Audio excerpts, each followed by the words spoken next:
Judgment is expected today in the high-profile firearm discharge case against Julius Malema, leader of the Economic Freedom Fighters.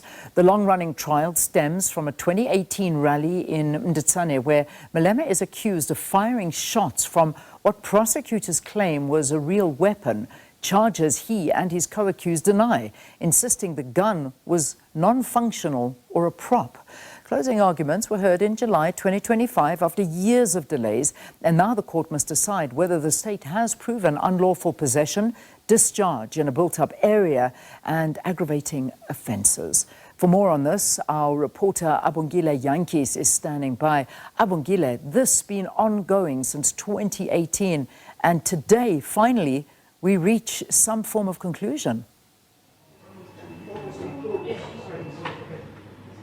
Yes, indeed, Leanne. Today is the day for EFF leader Julius Malema when he'll know his fate on this matter that's been dragging on since 2018 and it was rolled on in 2019. So now he'll know his fate. And really here in East London, I should be telling you that it's quite a buzz of activity, but due to the rain and due to the adverse weather that is happening outside, we haven't seen members of the EFF, or we were anticipating to see them as they were expected to come here and support their leader, but to no avail at this stage, and that's why we're in court early. And a judgment is expected to be handed down at 9 o'clock. You recall that AfriForum is the one that launched this case against Malema. Let's bring in its Chief Community Safety Officer and spokesperson. Sir, thanks a lot for your time. The day has finally arrived. Are you confident of a judgment of guilty against Malema?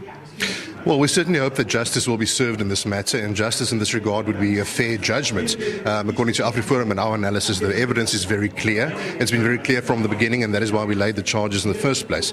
We cannot have a political system in South Africa where we have two sets of rules for politicians and for their cronies, and the other set of rules for ordinary citizens like you and I and your viewers. And what are you hoping for in terms of this judgment? What kind of sentencing, if he's found guilty, should we reach a sentencing stage? I don't think it's AfriForum's position or is in the position to dictate to the court what sentence they should hand down. But we do hope that it will be a heavy sentence if he is found and Mr. Snyman is found guilty, because we need to send a clear message that politicians are not above the law. This is a culture of political eliteness that we've seen develop in South Africa, where politicians think that they can get away with anything they want to.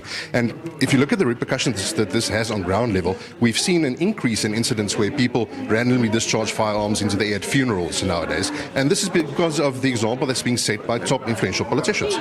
Thank you so much for your time. We shall engage after the judgment.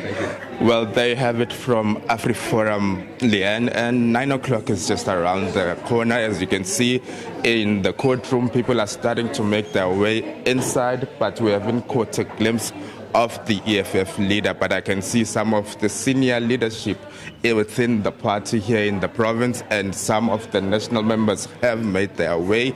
And 9 o'clock it is where he will know his fate.